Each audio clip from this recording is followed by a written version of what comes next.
Tá dando para visualizar já a tela direitinho? Tranquilo? Tá. Então, vamos lá. Esse slide, eu preparei ele para todas as colunas, certo? Mas a gente vai falar, por enquanto, só de coluna cervical, né? Ficou para hoje, né? Então, coluna vertebral. A gente vai dar o ênfase dela toda e depois a gente vai destacar apenas a que a gente vai atuar hoje. Então, seguindo o nosso protocolo, né? As nossas aulinhas, coluna vertebral, normalmente é chamada de espinha ou coluna espinhal, né? Tem gente que ainda chama de espinhaço. Não sei se vocês já ouviram falar esse termo aí, mas e aí pessoas falam assim, estou sentindo uma dor no meu espinhaço. E aí, Principalmente no interior. aí, tá vendo? Então acontece muito isso, né? Então, coluna espinal é uma sucessão complexa de muitos ossos chamados vértebras, né? E aí nós vamos conhecer um pouquinho dessas vértebras no decorrer dessa aula de hoje, principalmente da coluna cervical. Então, isso fornece uma coluna. Opa, alguém chegando aqui, deixa eu só aceitar aqui. Cadê? Boa noite, Jaene, seja bem-vinda. Vamos lá, segue o fluxo. Então, isso fornece uma coluna de suporte flexível para o tronco e a cabeça, né? E também distribui o peso do tronco e da parte superior do corpo, né, para os membros inferiores. Interessante aqui, né? A coluna ela fornece, né,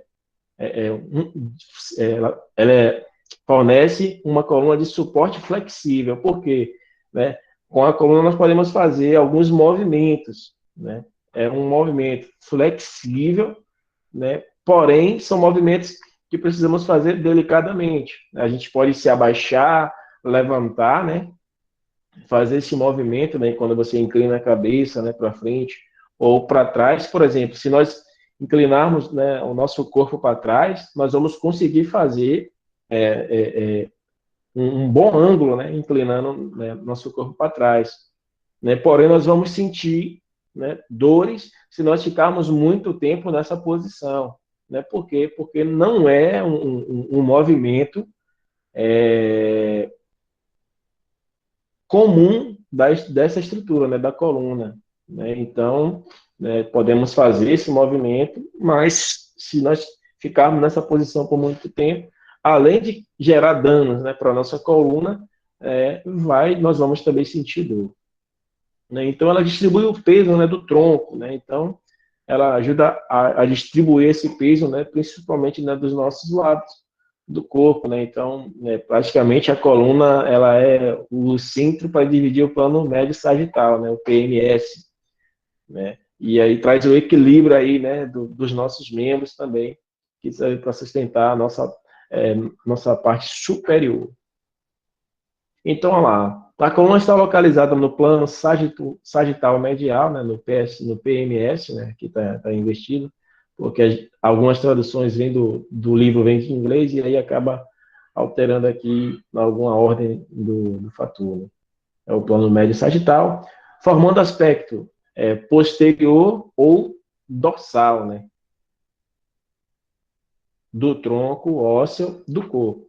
Como as vértebras adjacentes são empilhadas verticalmente, né? E aí nós temos, né, aberturas em cada vértebra, e aí onde é que entra, né? Entre cada vértebra temos algumas aberturas que aí se alinham para criar um canal espinal vertical, né, semelhante a um tubo.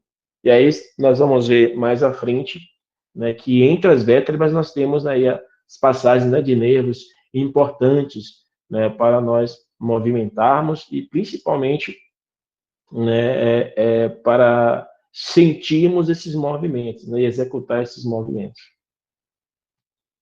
Aqui nós temos, né, e principalmente ali, né, que na imagem já mostra que é a imagem da direita, a imagem em perfil, né, uma perspectiva lateral, aí se mostra aqui, né, a medula óssea, né. Então nós vamos ver aqui, né, essa faixa aqui rosa ou lilás, né, não sei como é que vocês estão conseguindo ver a cor mais detalhada aí, mas nós temos aí, né, a medula, né, que vai aí a toda essa região. Aqui nós temos a imagem esquerda uma vista, né, frontal, né? O paciente aqui, ele está em AP, né, nesse caso, e aqui nós conseguimos ver a coluna por inteiro, né, a coluna total, né? As 7 vértebras cervicais na cor verde, as 12 vértebras, né, dorsal ou torácica, né, nós temos aqui em amarelo, aqui no azul ou no lilás, né, não sei também como é que você está vendo aí, temos as 5 vértebras lombares. E aqui nós temos, né, o sacro, essa porção maior, e o cóccix aqui no finalzinho, elas são, né, são colunas que se bifurcam, né, e acabam, né, deixando aqui uma cor só, né, deixar uma cor só, como se ambas, né, fossem. Mas cada, por exemplo, o sacro, ele contém 5 vértebras, só que são bifurcadas, né, elas são seladas, coladas totalmente, né, tornando aqui um osso só. Assim como o cóccix também, que existem 4, né, vértebras, e aí selado um só. Né? Então, aqui vai dizer, né, que o total, né, de vértebras de, de uma criança é de 33 e de um adulto são 26. É interessante que aqui, por que a coluna da criança é maior do que a do adulto? É justamente porque esses ossos aqui, ó, eles ainda não estão bifurcados, né? Aí por isso ele tem essa quantidade maior. Certo? Tanto que a contagem, se você contar aqui, ó, 7 cervicais, 12 dorsais, 5 lombares, 5 do sacro, mais 4 do cóccix, daria 33 vértebras para a criança. E se você contar esse lado aqui, junto com uma do sacro e uma do cóccix, dá 26 vértebras. Nós vemos aqui que toda a porção, né, da coluna dorsal, ela se articula, né, com os arcos costais, né, com posteriores, tá? Os arcos costais. A coluna cervical, ela tem 7 vértebras, porém tem um detalhe, né? Dessas 7 vértebras, 2 delas são bem diferentes umas da outra, né? Nós vamos pegar isso bem à frente. A coluna, ela por si só, ela tem uma curvatura, tá? Natural, né? A nossa coluna, ela possui uma curvatura, né, totalmente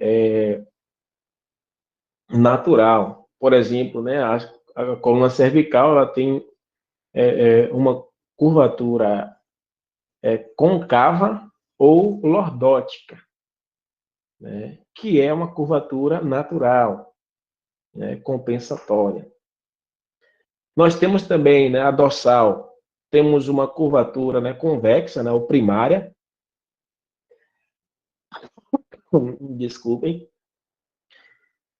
Temos uma segunda curvatura compensatória na região lombar, né? E aí você tem, né, a curvatura lombar, que pode ser, né, côncava ou lordótica também. E temos, né, a segunda curvatura primária ali, a curvatura sacro ou sacral, né, que é convexa, né, que é semelhante à curvatura da dorsal. Então, assim, a curvatura da cervical, ela é semelhante à curvatura, né, natural da lombar, assim como a da dorsal é semelhante à curvatura do sacro. Aqui você vê, né, a linha central, né, de gravidade, né, passando aqui um eixo reto aqui, você vai ver que tanto aqui a dorsal, a porção dorsal, como a porção aqui do sacro, ela está posterior, né, ao processo espinhoso todo aqui, né, os processos transversos e por aí vai. Assim como aqui nós vemos a cervical, ela está anterior, como aqui quase toda a porção aqui da lombar, ó, são as vértebras maiores, ela está anterior. Então, você vê que é semelhante aqui, né, ou é quase que semelhante a essas 4 curvaturas, né? As duas da cervical e da lombar, e da dorsal e do sacro, semelhante também. Olha um detalhe aqui, pessoal, que a gente via lá e viu, né, na radiografia de bacia, né, porque a importância, né, de quando fazemos o raio-x para visualizar sacro, a gente põe a angulação para um lado, e quando é para visualizar o cóccix, a gente põe a angulação para outro lado. Porque se observarmos aqui, ó, a curvatura delas são diferentes. Então, se eu quero observar sacro, eu vou dar uma angulação aqui, ó, cefálica. Se eu quero visualizar cóccix, eu vou dar uma angulação caudal. Por que isso, Marcelo?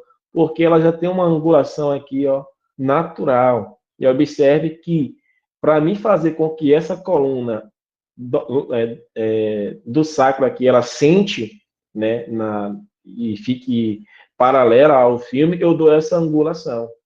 Né? Eu dou uma angulação, né, para que ela se acomode totalmente em AP. A mesma coisa no cóccix. Então, por isso, né, que a angulação para as duas colunas são diferentes. Né? Quando vamos fazer um AP, na verdade não existe, é um axial, né, de sacro e um axial de cóccix. Né? O termo que deveria usar seria esse, né? E muitas das vezes não é, né? É utilizado somente como API e perfil. Então fica aí essa dica aí para vocês também, né? E esse norte, né? Quando vamos fazer essas duas radiografias. Aqui nós temos toda a porção aqui, tá? Da coluna cervical, né? Nós vamos trabalhar nessa noite, né? Falando totalmente de cervical. E nós temos aqui a coluna cervical, como eu falei, né? Ela tem 7 vértebras, porém 2 delas têm um olhar diferencial. Né? Por que esse olhar diferencial? Né? A primeira vértebra, que é a Atlas, ela não possui corpo, né? Assim como quase toda a maioria, né, das vértebras cervical. Né? Porém, ela tem, cadê o mouse? Ela tem, né, alguns processos aqui que vai articular aqui, né, com o occipital, né? E essas duas vértebras aqui, elas são importantíssimas justamente para o movimento, né, para a lateral, direita ou esquerda, quando vamos movimentar a nossa cabeça. Então, elas são importantíssimas, né, para esse movimento. O axis, né, que é aquela que possui, né, o processo odontoide também, né? Então, nós estamos vendo aqui, né, numa visão aqui posterior. Por que posterior? Porque nós estamos vendo aqui, ó, os processos aqui espinhosos, né, ou os processos aqui das espinhas vertebrais, evidente isso aqui para nós. Temos aqui, né, a vértebra, né, a 7ª vértebra, né, com a proeminência aqui, ó, né, que é marco aqui para fazermos a radiografia do tórax, né, quando vamos posicionar o paciente, né. Então, se percebermos aqui, olharmos, essas duas vértebras aqui são totalmente diferentes das demais, das outras 5 vértebras, tá? Que segue aqui quase que o mesmo padrão. Aqui nós temos, né, mais evidente, né, a Atlas, tá? E aqui nós vamos ver, ela possui o corpo, tá vendo? Porém, tem essa abertura aqui maior. Essa aqui, na verdade, não é a Atlas, né? Parece ser, mas não é. Ela aqui é uma vértebra, alguma das vértebras aqui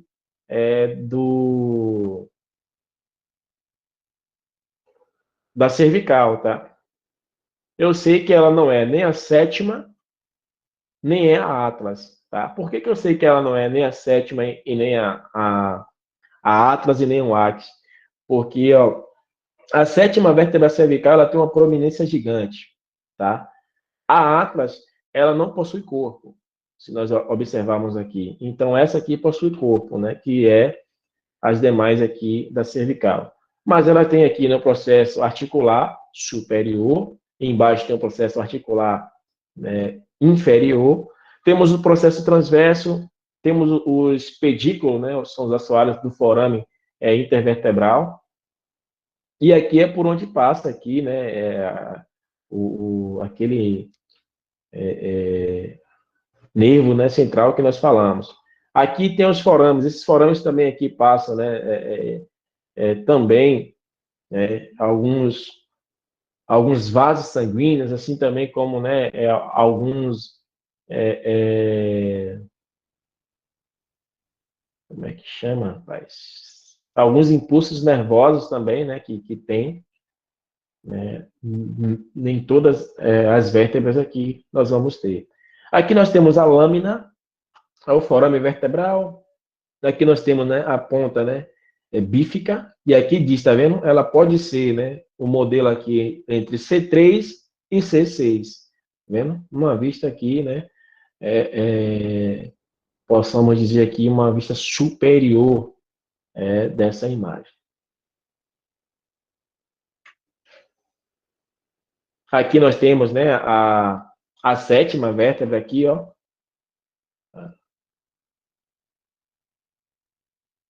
que aqui nós vamos ter o processo espinhoso, temos o processo articular superior, né, o corpo da vértebra, processo transverso, né, que é uma vista aqui também lateral, né, uma vista perfil. É interessante lembrar, pessoal, que o corpo aqui, ó, da vértebra, ele vai estar sempre para a porção, né, anterior do paciente, tá? E o processo espinhoso é sempre posterior. Só para lembrar. Né? Aqui nós temos a C1 e C2, o dente aqui, né, da Atlas, o Eduardo. Né? Olha só a articulação delas, olha só como o processo aqui espinhoso, né, bifurcado, é menor. Olha como ela aqui não possui, ó, essa primeira vértebra, ela não possui aqui o corpo, tá vendo? Bem diferente das outras. Aqui ela tem o processo transverso. Olha o outro processo transverso. E por aí vai. Temos a superfície articular direita, tá? C2. E aí vai o corpo, né, de C2, que aí é o corpo, né, da axis, que ele é bem grande, tá, espesso, porque ele tem um processo também odontoide, né, que se articula, né, para dar esse movimento da nossa cabeça aí para o lateral direito ou esquerdo.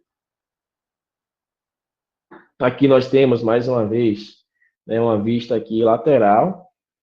Tá? Aqui são os pontos de referência para nós também para realizar esse exame. Né? Então, nós temos ali, né, a imagem da esquerda, né, a ponta do mastoide. Né, se você colocar aqui a sua mão aqui atrás da sua orelha, você vai sentir, né, a pontinha do mastoide, tá? O seu mastoide, se você colocar aí, você vai sentir, tá bem?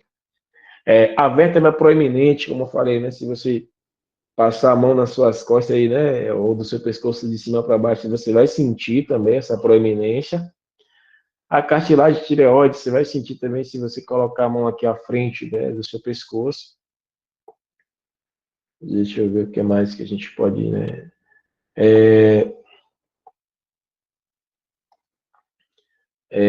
O MAN também, né? Que é o meato acústico externo, também é uma outra referência para nós, né? Do posicionamento. Principalmente quando vamos colimar, é importante que colimemos, né? Acima da orelha para baixo, né, para que não corra o risco de você perder essa imagem, né? Então, é uma dica, né, que temos. Aí aqui nós vamos ter, né, mais ou menos aqui os topográficos aqui, né, de onde estaria, né, cada vértebra, né, nesse na visão de raio-x que nós temos que ter quando vamos posicionar o paciente, né? Então, nós vamos perceber, né, que abaixo aqui, né, do MAN aqui, né, do meato acústico externo, nós vamos ter, né, a C1, abaixo aqui do ângulo aqui da mandíbula, olha só que interessante, né, o ângulo da mandíbula aqui, nós vamos ter mais ou menos aqui a nível de C3.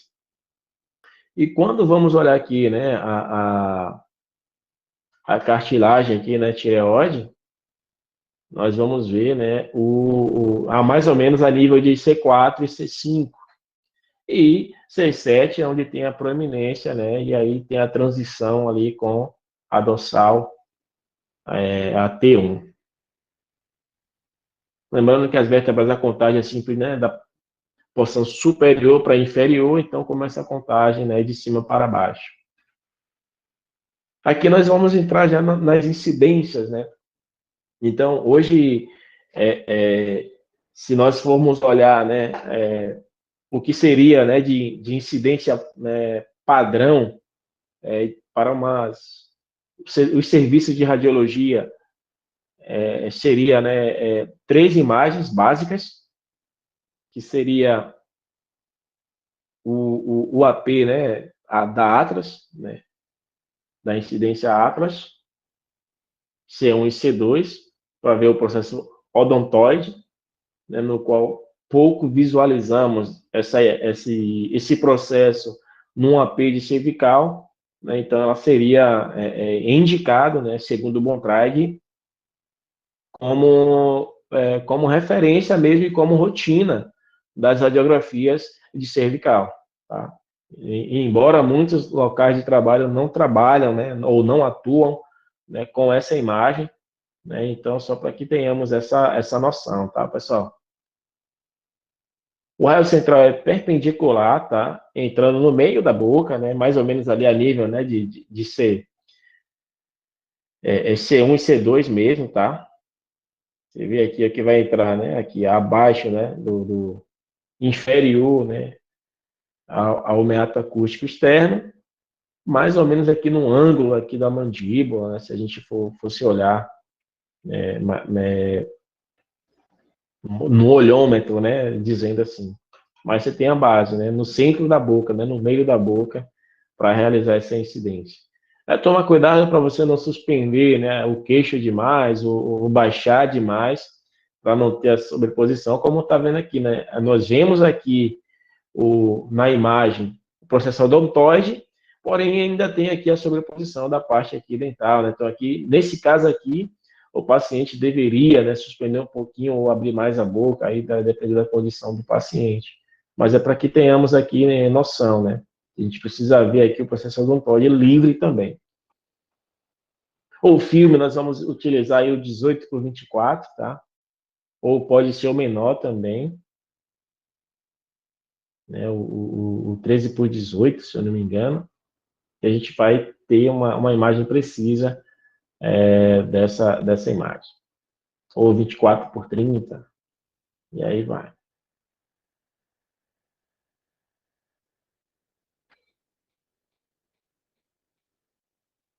Aqui nós temos, né, uma imagem, né, de vista lateral para o posicionamento aqui do paciente, né, do AP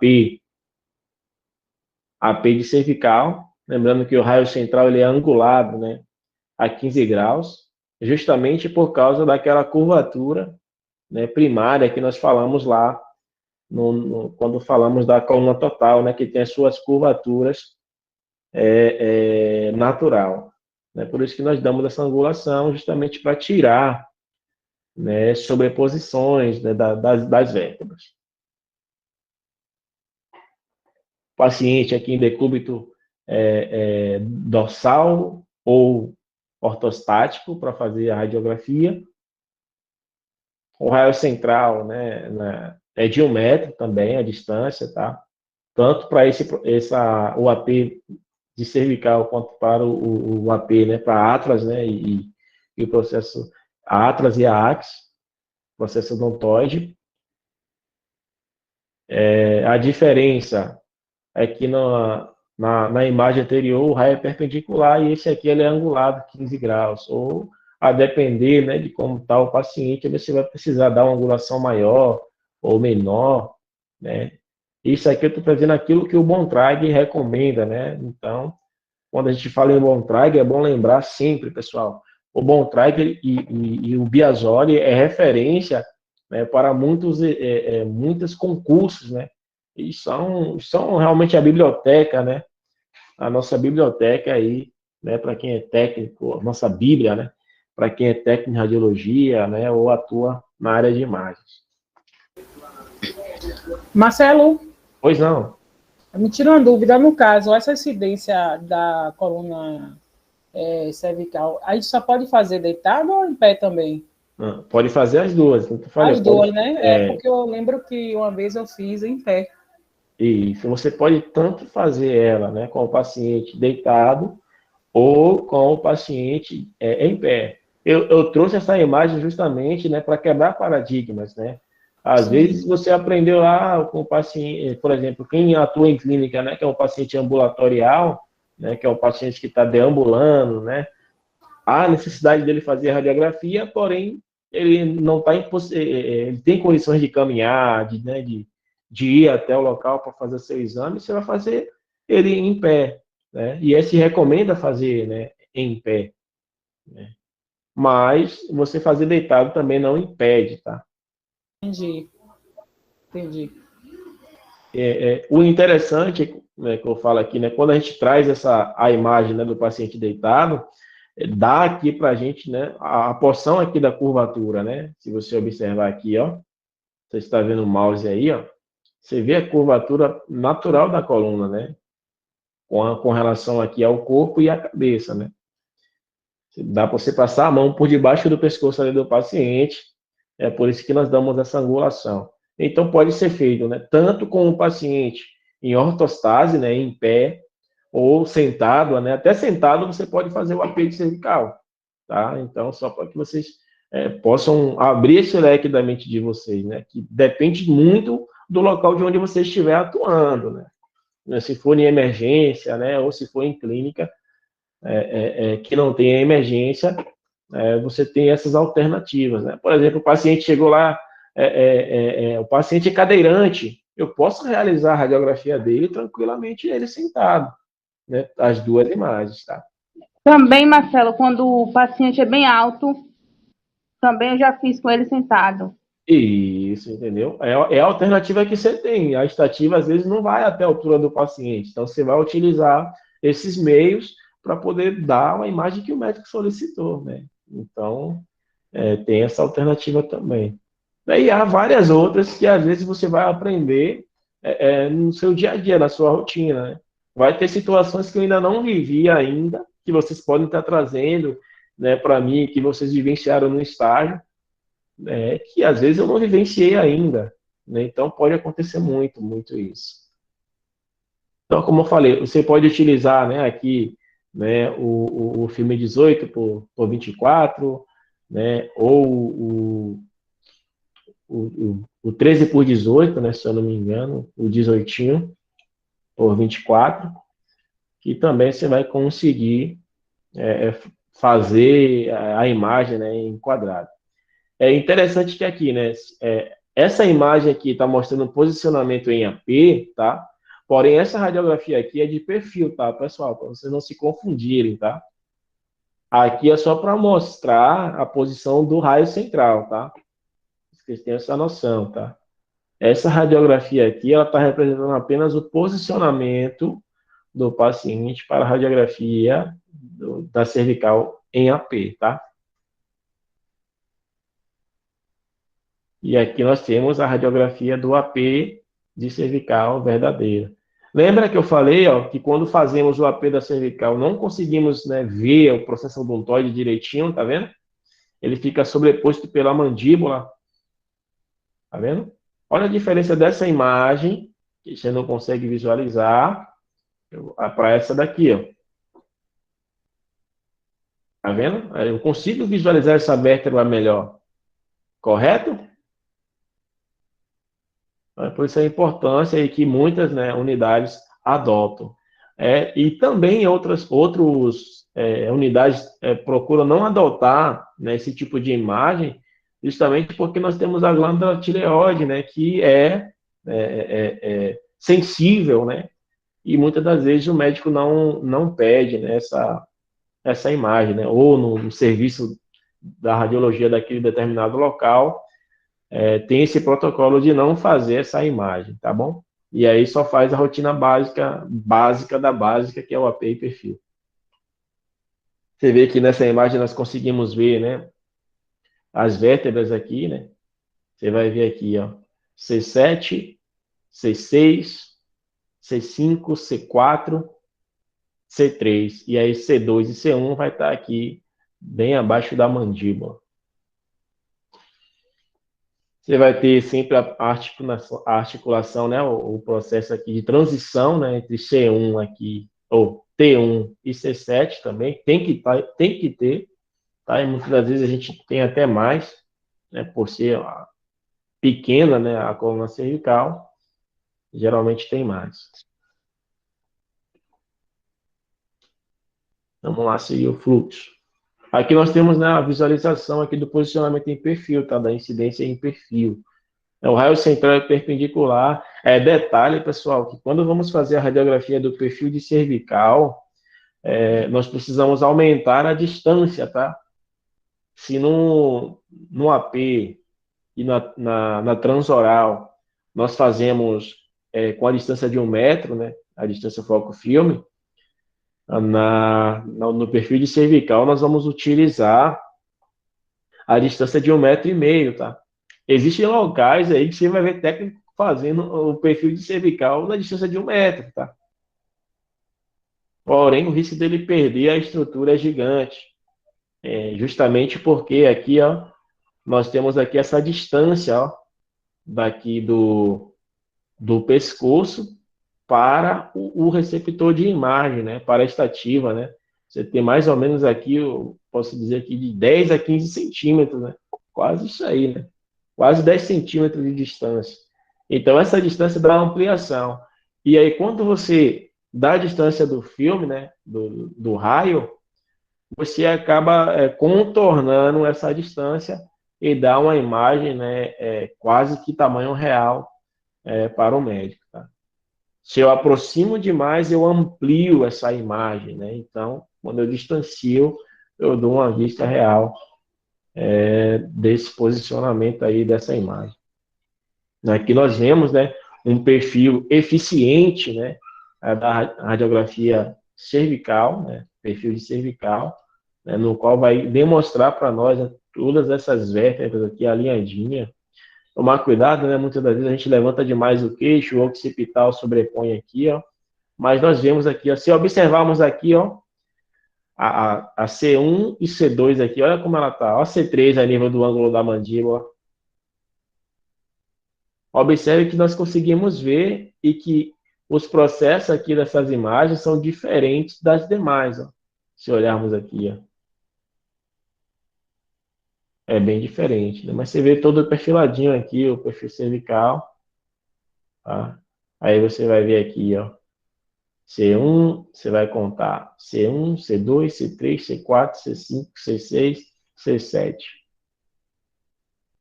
Tem pacientes que têm até, sabe, 8 vértebras, tá?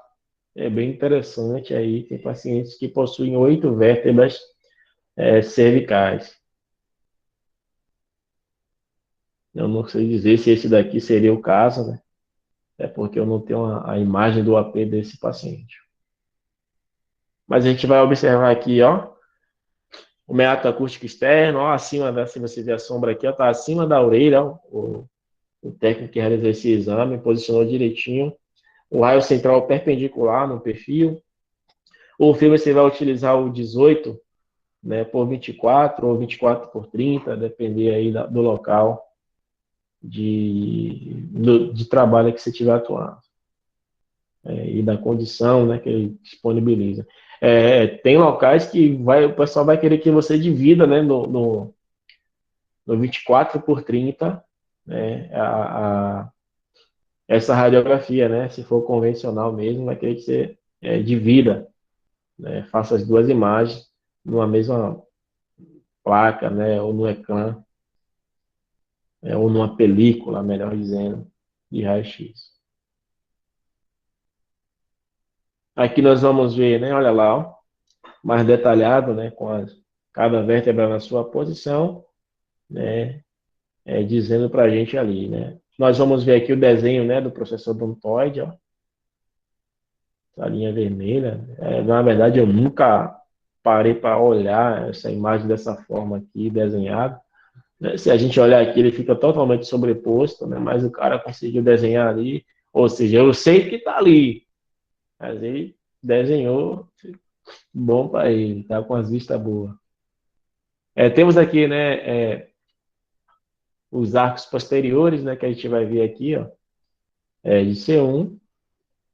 Por que o arco posterior, né? Porque, como eu falei, ela não possui, além de não ter, se nós olharmos aqui, ó, ela não tem corpo, né? É uma vértebra que não possui corpo, diferente das outras que possuem, né? O corpo da vértebra está sempre anterior, para o anterior. Todo o processo espinhoso, tá? De C1, C2, C3, até, e aí vai seguindo aí a coluna toda. Aí você tem a articulação, né, interapofisária, né, que é entre as vértebras, tá? Aqui entre os processos espinhosos, tá? Temos articulações intervertebrais, que vai mostrar aqui, né, que são essas articulações aqui entre os corpos das vértebras, tá bem? Que é onde tem aqui, né, a chamada de os discos intervertebrais também, que separa uma vértebra da outra.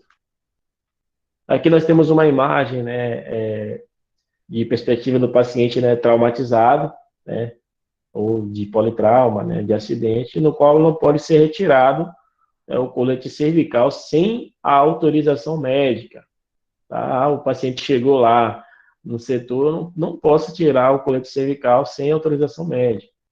Né? Por isso que muitas das vezes, né, o paciente ele faz a radiografia dele mesmo com colete cervical. Porque para que eu tenha uma certeza que esse paciente não sofreu nenhum dano, né, durante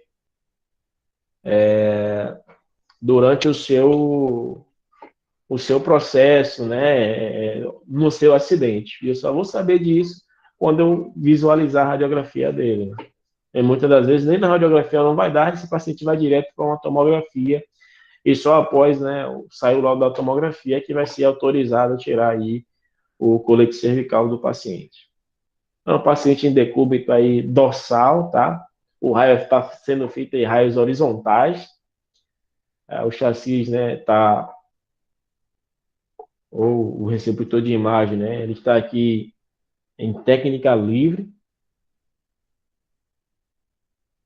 Se o paciente estivesse numa máquina, você poderia fazer na estativa. Então, são alternativas que nós vamos ter, né, para realizar, né, o exame. Nós estamos vendo nessa imagem uma alternativa quando o paciente, né, vem acamado para realizar uma radiografia de coluna cervical.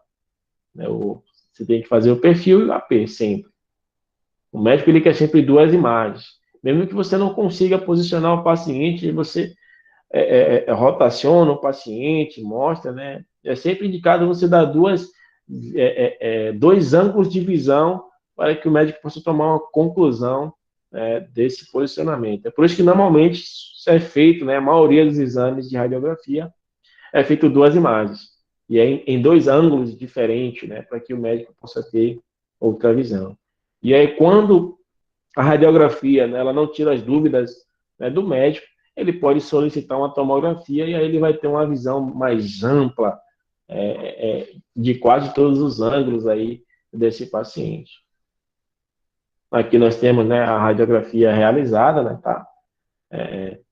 de um paciente aí que é com um colete cervical, você vai ver que tem muitos artefatos, tá? Que são as presilhas, né, que travam o colete cervical no pescoço do paciente, mas você vai conseguir ter uma visualização, né, se tem fratura ou não nessa região aqui do paciente. Lembrando que a mesma coisa, tá? A distância, pessoal, é sempre acima de 1 metro, tá? 1,5 metros. Vai ter situações, né, de você ter que dar até 1,80 m para realizar essa radiografia, tá bem? Devido à distância mesmo do paciente para o receptor de imagem. Aqui nós vamos ver, né, a perspectiva. Vai desconsiderando essa indústria aqui, tá? Mas a perspectiva aqui da imagem. Nós vamos ver, né, algumas articulações zigopofisárias. Ali, rapaz, o cara conseguiu ver o dente de novo aqui, ó. Na outra imagem estava aqui escondido, mas tá bom. Ele conseguiu ver, felicidade para ele. Observe que aqui, pessoal,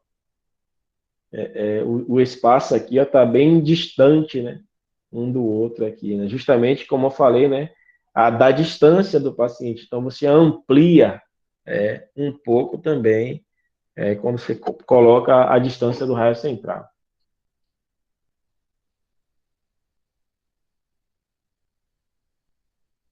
Aqui nós temos as posições oblíquas, tá, de coluna cervical.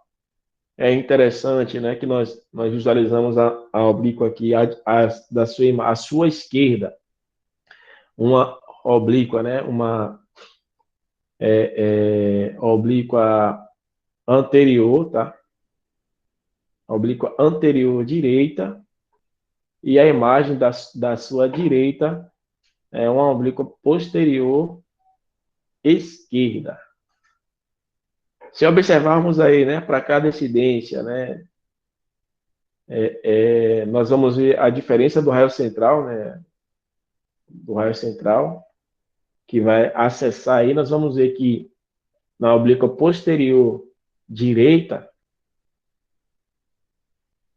com relação à incidência do raio, nesse caso aqui é uma oblíqua anterior direita, com relação ao posicionamento do paciente, né? Então tem muita essa confusão, e nós precisamos ter atenção.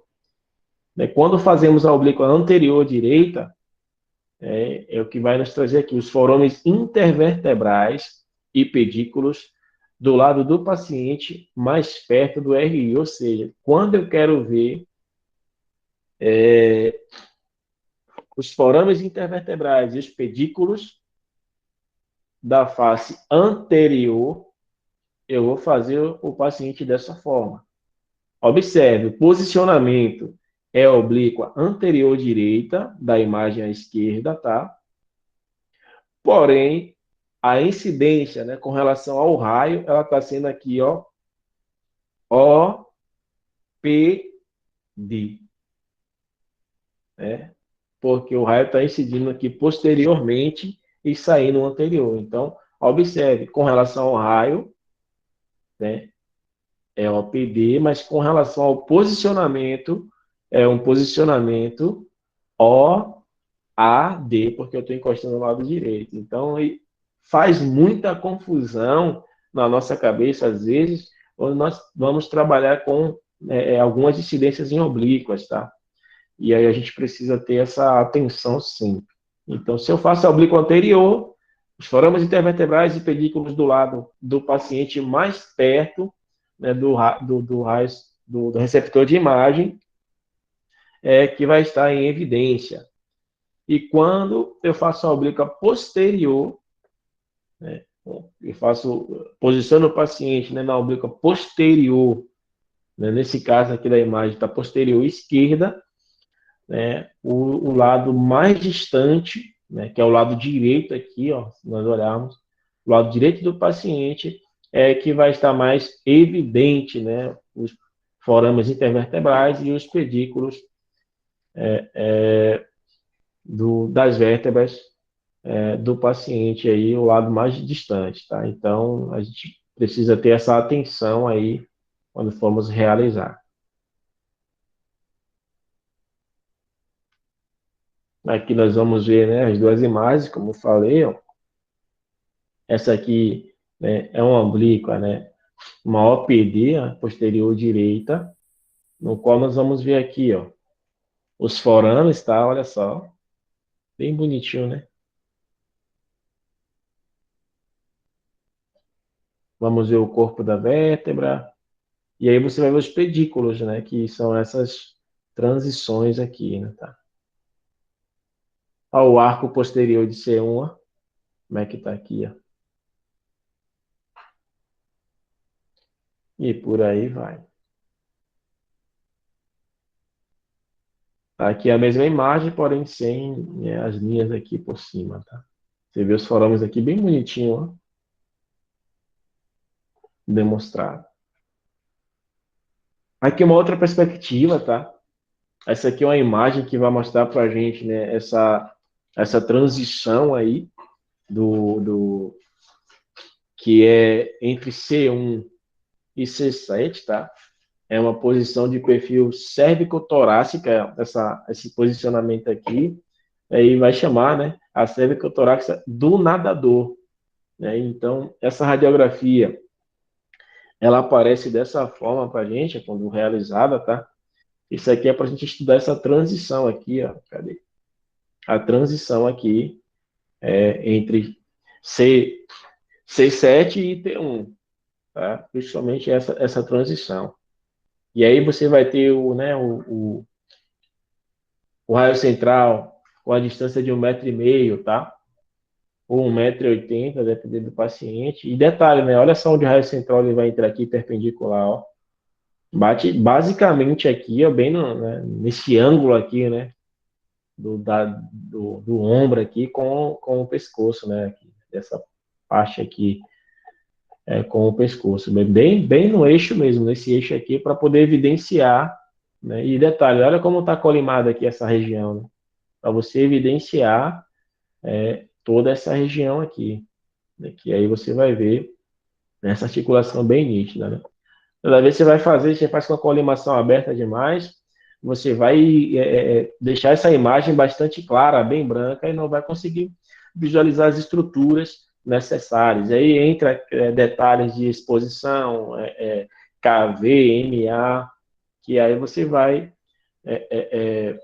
tá projetando de acordo com o aparelho também que você estiver trabalhando, né? Tem aparelho, se for um aparelho, se estiver utilizando de qualidade, um aparelho novo, um aparelho moderno, você vai utilizar uma constante baixa e ele vai te dar uma qualidade de imagem.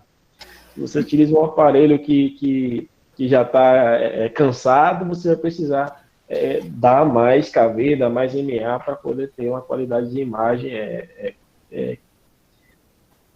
exequível para que o médico possa laudar.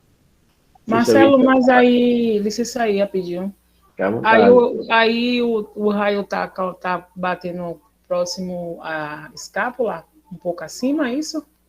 Não, ele está passando aqui acima da clavícula. Da clavícula, é porque do jeito que eu tô aqui, eu tô vendo um... Então ele está passando acima do ombro aqui, se você olhar. Do ombro, né? isso. Ele passa acima do ombro, porém bem na base mesmo do pescoço, né? Bem na base do pescoço. E aí ele vai atravessar todo aqui o braço lá, ó, que está junto do filme, tá vendo? Tô vendo. O braço, nesse caso aqui, o braço esquerdo, né? O perfil esquerdo, o braço esquerdo ele está levantado, ó, apoiado na cabeça, tá? Você olhar, justamente para tirar essa sobreposição. Eu consigo ver aqui, ó. Uhum. Aqui, ó, é a porção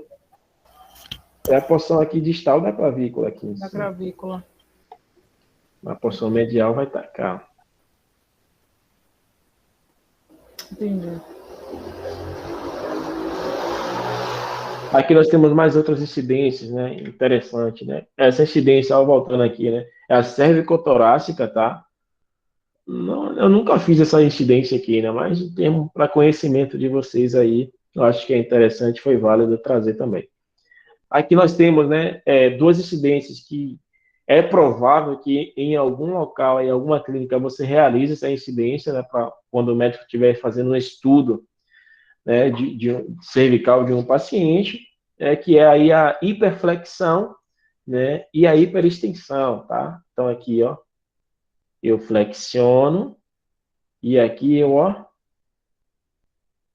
dou a extensão. Isso aqui é para o médico visualizar, né, como está essa coluna do paciente. Tanto em flexão, né? Flexão, quando dizemos flexão, é quando, por exemplo, né, se eu fechar a minha mão, eu estou flexionando. Se eu abrir aqui e esticar bem os dedos, né, eu estou aqui, né, abrindo minha mão para poder ter toda a extensão da minha mão, né, onde eu possa aqui espalhar e ver o tamanho da extensão da minha mão. É quase que isso aí, tá? Vou dizer assim, explicando a grosso modo para vocês poderem ter noção. Então, nós vamos ver na imagem aqui da esquerda, né? O paciente abaixou o queixo bastante, tá? Ele abaixa bem o queixo, né? Ao máximo que ele puder. O paciente aí em ortostase, tá? Perfil esquerdo. Para a gente visualizar toda a extensão, né? Ou a hiperflexão, né? Toda a flexão que o paciente consegue fazer, né? Com a sua coluna cervical. Sempre que o médico pedir uma imagem, né, em flexão, você precisa das duas imagens, né? Porque é comparativo, não tem como o médico pedir só uma, né?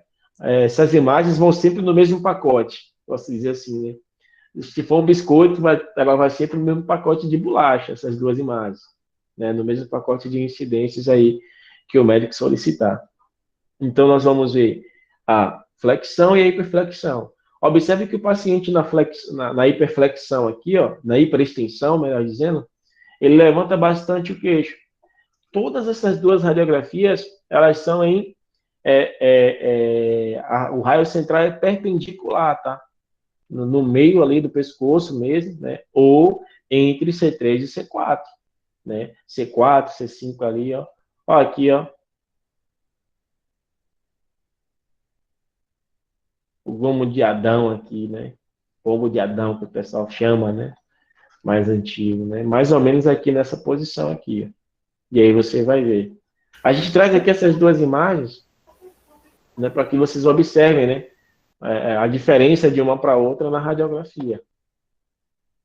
Quando nós fazemos, né, a flexão, observamos que a mandíbula ela acaba sobrepondo aqui, né, as três primeiras vértebras, tá? Sobrepõe bem, mas você consegue ver, né? Olha só que interessante, né? Quando fazemos a flexão, parece que a gente deixa a coluna cervical reta, né? Se vocês observarem. Porque ela tem essa curvatura natural, né? Que põe, né, para frente. Ela para frente. E quando você faz a hiperextensão, olha só o que acontece. Olha o tanto que ela vai para frente, né? Ela faz uma hiperextensão maior, você consegue perceber, né, ela se curvando até mais. Eu vou botar na imagem de perfil só para você ver a diferença dessa imagem aqui de flexão para um perfil, tá? Vou botar um pouquinho só para vocês terem ideia. Tem um perfil aqui, ó. Se você parar para olhar, ela quase que não tem, tá? A diferença. Porém, aqui o colega ele precisaria adiantar um pouquinho mesmo aqui, ó.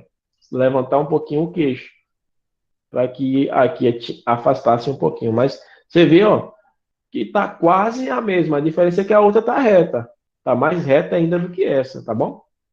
Se vocês olharem aí direitinho. Ver se eu consigo trazer cá de novo a outra imagem. Olha lá. Como ela está totalmente reta aqui, né? Na outra lá você ainda tinha uma curvatura. E na hiperextensão, olha só o quanto, né, que ela se estende aqui. E aí, né, nessa radiografia, né? Lembrando que eu só vou fazer esse posicionamento aqui se o paciente tiver totalmente descartado de fratura, tá? Se o paciente tiver alguma fratura, eu não posso fazer nenhum desses dois posicionamentos.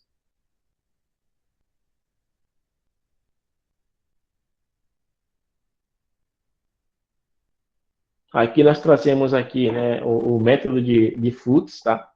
É Fuchs ou é Fuchs, né?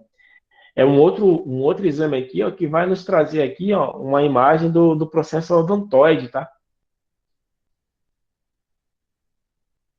E vamos ter também aqui, né, o outro processo, né, em PA, chamado de método de Jude, para também ver o processo odontoide. Se nós observarmos aqui, ó, esse posicionamento, esses dois posicionamentos aqui, ó, esse daqui seria o posicionamento, observe, ó, o posicionamento aqui é para face, tá? Para seios da face. Né? O método aqui, né, de Cauda, né, se eu não me engano. Não, de Walters aqui, né, seria o método de Walters, né? Só que o raio central, ele não estaria incidindo aqui, ele estaria incidindo cá, ó, saindo aqui no acâncio. Né? Então, observe, né, que parece o mesmo posicionamento. Porém, o raio aqui está incidindo em locais diferentes. Por que eu tô dizendo isso? Né? Que muitas das vezes nós vamos ver posicionamentos parecidos, porém, aonde o raio está incidindo é que vai nos dizer de quem é aquele método.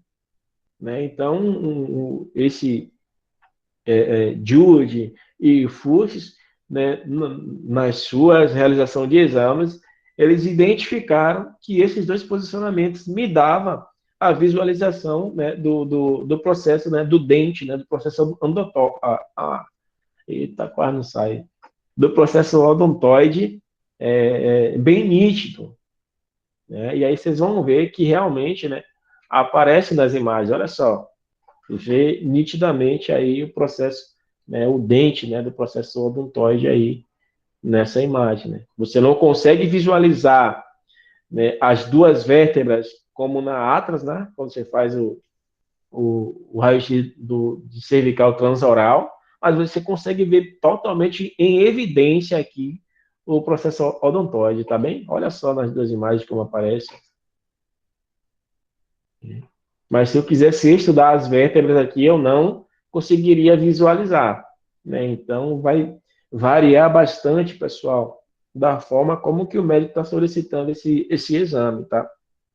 O raio central aí, né, para essas duas imagens, né, para que tenhamos esse olhar, nós vamos ver aqui na primeira imagem, né, no método de Fuchs, nós vamos ter o raio central, paralelo, né, alinhamento meatal.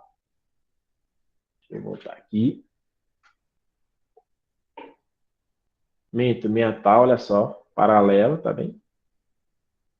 E no processo de Jude, ele vai estar aqui paralelo também ao aumento meatal. Observe, a diferença é a posição aqui da imagem, tá?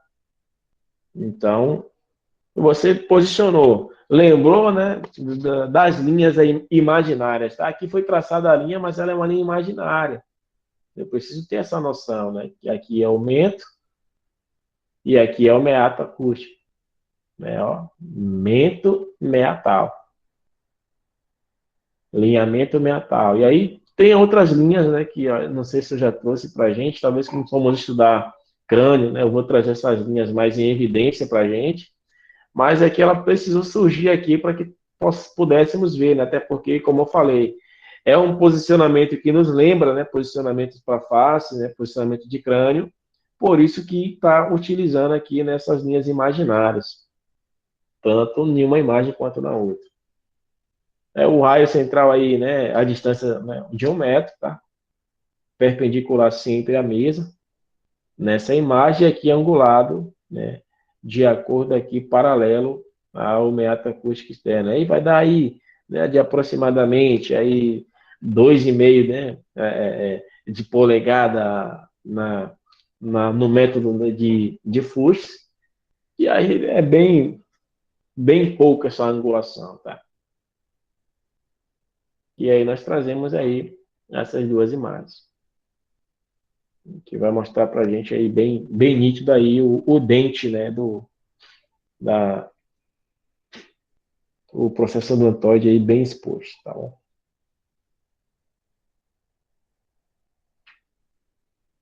Aqui, olha que eu falava no início lá do vídeo, né? Olha só, vocês conseguem perceber aí, né, o diferencial aí dessa imagem? Observem. Olha para essa imagem aí. Eu até falei lá no início, lá, antes de começar a gravar a aula, né, desse posicionamento. E eu trazia, e eu nunca tinha imaginado, né, que e realmente poderia fazer uma radiografia dessa, né, para estudo, né? É interessante, né, que temos a imagem aqui lateral e a imagem aqui, né, em AP. Essa radiografia aqui, ela é a radiografia, né, a incidência em AP, mandíbula em movimento. É o método de Ottonello. Que interessante, né? O paciente, você posiciona o paciente, você alinha um raio, tá? Para cervical, em AP, perpendicular, distância de 1 metro, e o paciente ele deve estar movimentando o tempo inteiro somente a mandíbula. E aí você fala, mas Marcelo, o cara fazendo isso, o raio central não vai sair tremida a imagem? Interessante, né? Então, assim, nunca que ia imaginar, né, que teríamos aí essa radiografia em movimento. Né? Acho que vocês já passaram pela cabeça de vocês que teria uma radiografia em movimento como essa?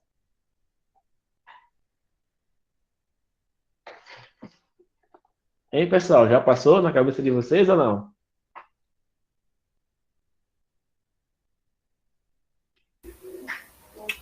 Não, não. Olha como sai a imagem, olha lá. Perfeito. E aí o paciente, o tempo de exposição, ele está movimentando o tempo inteiro, tá? E aí é que vai fazer a diferença, né? Você vai ver a sombra da mandíbula ali, mas em compensação você consegue visualizar aqui, né, a vértebra, né, o processo odontóide direitinho. Olha a mandíbula, né? E aí, a mandíbula está aqui ou está aqui em cima? Está aqui embaixo. Interessante, né? Bem legal.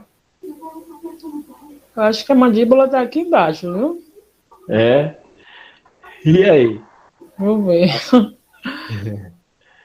Se você parar para olhar, aí você vai ter que estudar bastante, porque o que acontece? Olha só, a arcada dentária aqui, ó, superior. Ah, menina, é mesmo.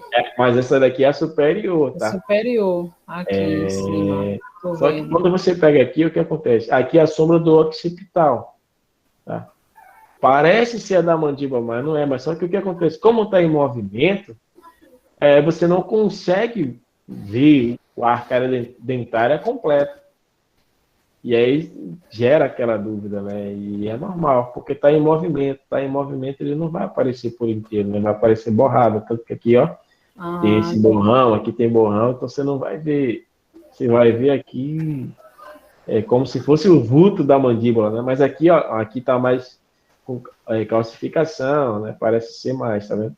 Mas você vê que ela, no momento de abertura, ela vem até aqui, ó.